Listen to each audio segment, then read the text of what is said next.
Welcome back, everybody, to another episode of Advice from a Call Center Geek, the call center contact center podcast, where we try to give you some actionable items to take back in your contact center, improve the overall quality, improve the agent experience, hopefully improve your customer experience as well.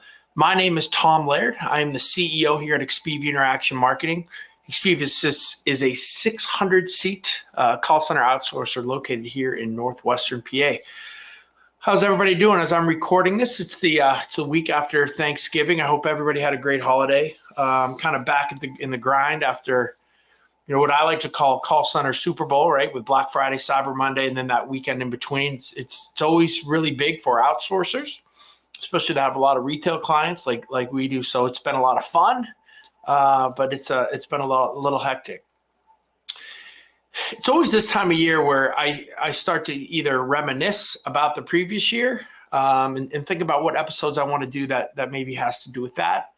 But then I always think of how can I add more value? And I think, one of the things that I've been discussing today on LinkedIn with a lot of different people is, and it came from being in that top 25 ICMI thought leader, they send out questions to us, like once a month and just say, hey, can you guys answer this? And the question for this month, obviously being the end of the year, is, hey, what are some of the, looking into your crystal ball, some of the things that you foresee happening or some predictions you have for 2023 when it comes to the call center and contact center operation. So of course that got me typing and thinking, and I've had these thoughts in my head and kind of putting them on paper today, I think, really will make a pretty cool episode for everybody. So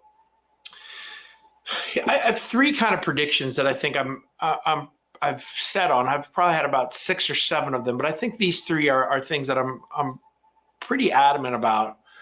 And you guys all know where I stand on AI, and I want to focus on AI because I probably downplay it too much, and it needs to be becoming more front and center because I'm starting to really see it have an impact in how we do operations and from a self-service model and also from how different things internally really work within the contact center. So I don't want to get into chatbots and natural language processing because that's its own 42 episodes in itself. And again, I got to bring on some really good guests that I think I have set up for 2023 for that.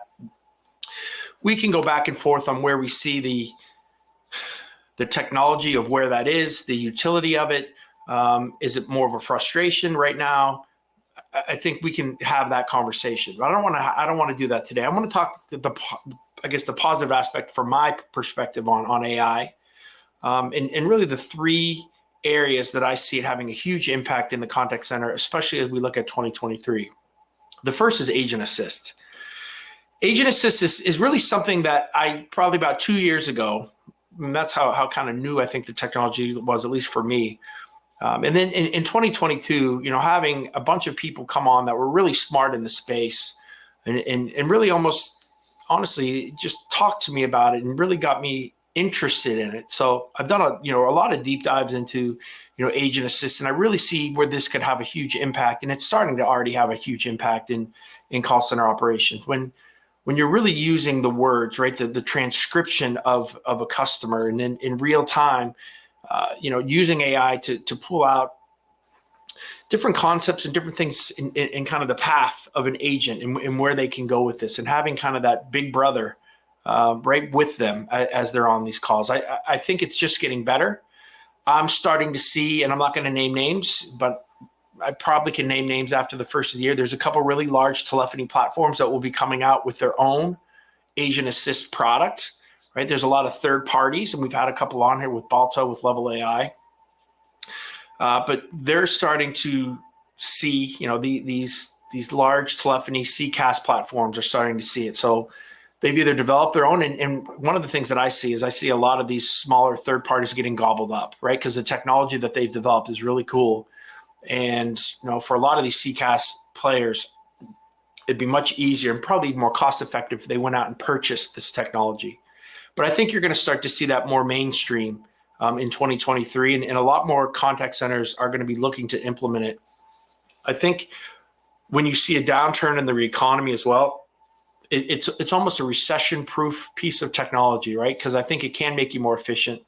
I think it can make associates more way of cross-sell, upsell opportunities. And I think that there's a revenue path for that product. The other thing is just the kind of the mother of all that product is just speech analytics. I think in 2023, you will start to see real-time analytics. I know it's kind of out there, but I think real implementation of seeing calls like go south on a supervisor dashboard, right? That your QA, I call it EQA, Expivia Quality Assurance, but your QA can hop on. So instead of having us to just try to listen to calls and see what's going on, to have a visual aspect of what's happening on calls, right? As they're really happening, right? To be able to tell if a customer is irritated as they're on the call, and to give that supervisor some support or more, instead of kind of choosing that needle in a haystack, to be able to go and hop on those calls and help those agents that may have that rough customer, or help that agent that shows negative sentiment as well and maybe isn't having their best day. I think that's a really cool tool in something that you're really going to see. The other thing is we're starting to see tone get implemented more in analytics, right? So before we just had, all the bubbles and all the trending keywords, super cool, right? But the missing piece of this was always the tone, and that's so difficult to do. And I think AI is having an impact in being able to kind of tell what's actually happening with a trending keyword, positive or negative. And because of this, I know I've been saying it for a while, but I really believe that 2023, you're going to start to hear more about sentiment scores than you're going to hear about NPS and CSAT. Not that they're not important, but I think you're going to start to see more of the technology take the piece of the QA and the scoring and the actual surveys that we're asking customers to take. They're going to start to go away. Another aspect of that we don't talk about enough, and it's what is happening with AI with the internal call center operations, right? Probably the number one way that AI is being used that no one talks about is workforce management, right? From the amount of math and the amount of work that comes from a programming standpoint that AI can have a huge impact and is starting to have a huge impact is real-time forecasting, right? So, getting down to schedule adherence, getting down to how many calls are actually coming in into your call center or will be predicted to come into your call center. I think the technology with that is almost remaking what workforce management was, and is having a huge impact in the contact center and making us better as an industry, because the better that we can staff, the better that we can see where occupancy comes into play, the better that we can come to see where shrinkage comes into play. The better we can staff, the better our service levels are going to be. I think that's that's a huge piece of the AI pie. The other thing that, again, I call it, because again, you guys know I use NICE CX1, and they call it workforce intelligence. And AI is having a huge piece in this. And basically what this is predicting queues, right? And moving agents in and out of skills, based on predicted wait times, right? So they didn't happen yet, but the AI and the technology is predicting that, whether the call's in the IVR or looking at workforce management, that this is a huge interval that's about to happen, that it brings agents in, these reserve agents, to take these calls, make sure that we maintain a service level. And once that volume is starting to drop off, to move them back into those other skills that they were in. You see this a lot. We don't like to talk about it, but a lot of times sales takes precedence in a lot of call centers over actual service, right? Because you want that revenue coming in. I'm not saying I agree with it, disagree with it, but we see that a lot, where there is different skill levels for our clients based on those different skills, whether it's service or whether it's sales. And you can, if we see predicted wait times in sales, we might take those service agents, right? Try to sell those, get those customers, make sure that we maintain a service level of a 90-10 or an 80-30 or whatever that is, and then move them back. So again, I think that's really where you're starting to see the impact of AI, right? Not only just, everybody talks about the assistance that it's helping agents, but I think it's helping call center managers. It's helping us take things that we had to think about and doing it just so much faster and better than how we can do it. And you really start to see that when especially like with us, when we see all these upgrades that are happening to workforce management, the forecasting tools are just so amazing now. I love the workforce intelligence, right? To to be able to, for us, for a client, almost guarantee a service level, right? Because you know that you can bring people in before that queue actually hits. I think that those are really amazing tools. And, again, you cannot understate the value of speech analytics. When you get into analytics, you can get into customer journey software, and that kind of all ties. Analytics is really kind of the mother of all the newer technologies, right? It's the kind of the mother of all AI as well, right? Because everything kind of, as long as you understand what is being said on calls, and you can understand in real time, there's so many amazing things that you can do, from sentiment scores to keywords to helping agents in popping information when the AI understands what is being said. So I think that there's a lot that happens with analytics. And again, I think that that's a tool. Especially, we talked about this earlier, in a recessionary era, you are looking, probably, again, I don't want to say you're never looking at quality, but if you have to invest and you have budget, you're looking at things that I think can improve efficiencies, can give you insights more than, maybe just doing some of the cool things, right? So Agent Assist, I think, can improve your bottom line. Analytics, and I've kind of gone back and forth. Is analytics important in this time period? I think we're starting to see, especially again with all of our retail clients, the amount of information that we can glean from analytics to give to our retail clients. Again, you always hear me use the phrase, we can tell you that for your new product, 36% of the customers use the phrase too expensive, when they called in, or they talked about a competitor that had a competing product that was lower priced that maybe we didn't know about. So there's a lot that I think that you can use technology for, to enhance and to actually make it into a little bit of a profit center. Last thing I want to touch on that I think kind of goes with this, and is the use of technology, is the Frontier Airlines kind of saga. Again, as I'm recording this, it's the 29th of November.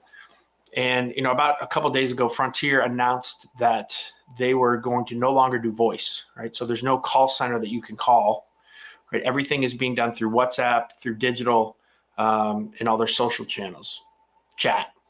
And the other thing is, when you initiate a chat, the first thing is you're going to have to deal with a chat bot that is going to, quote unquote, supposed to be this, panacea that's going to help. Again, I think that that's a huge mistake. I have heard from a lot of different friends as I've been posting things on LinkedIn that, they do have a BPO. It is offshore, and, whether it's right or wrong, that the BPO, kind of didn't want to implement some of the newer technologies, because they thought that, their seats would go down and they wouldn't be able to, the revenue stream would be gone.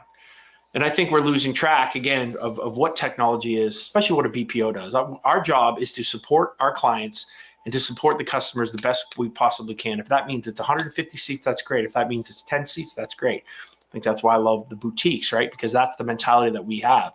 We're fine with a 10-seater. If we can do the really cool technology to get our customer talking about us, I think that's huge. But I think that there is a place for technology. I think that there is a place for self-service. I think there is a place for digital. There's a place for all these different things that people talk about. The problem is that we're putting all the eggs in one basket, right? Some customers want to just use digital, not use voice. Some customers just want to use voice, don't want to open up other channels like chat. Like, I think those are mistakes too. But when you're forcing channels on customers, especially when you don't have voice, I think it's a really huge mistake. Everybody wants the option to use digital. Not everybody wants to be forced to use digital. And I think you lose a large customer base, right, that is not as technologically savvy as some of us. Now, granted, Frontier Airlines, I'm sure they're, I don't know, maybe it's a stereotypical having a younger demographic, but I still think that it's kind of a mistake, especially from what I'm hearing from friends too. They were under 100 seats, right? So, what you could do, what they could do even with a boutique from a technology standpoint and from a quality of service standpoint, I think is something that they need to look at, because maybe the short term this will be fine, but over the long term, this is going to be something that is going to be an issue. Now, maybe they're just trying to boost their profits too and boost their EBITDA because they're looking to be bought, because they've been looking to be bought about 42 times by things like Spirit. And I think there's a couple other airlines, but again, use technology where it's assisting your agents, where it's assisting your customers. Don't think that your technology is being just used as a cost savings. Not to say there's anything wrong with the cost savings. I'm just saying, don't say what it's not, right? Right. If that's what you're trying to do, totally understand, totally get it. Come up with a plan and kind of figure that out. But don't act like, this is actually better for your customers, is what Frontier's doing too, which, they're kind of trying to pull the wool over. So, all right. Well, that's kind of what I got for you guys this week. I hope that helps. I hope that that's interesting.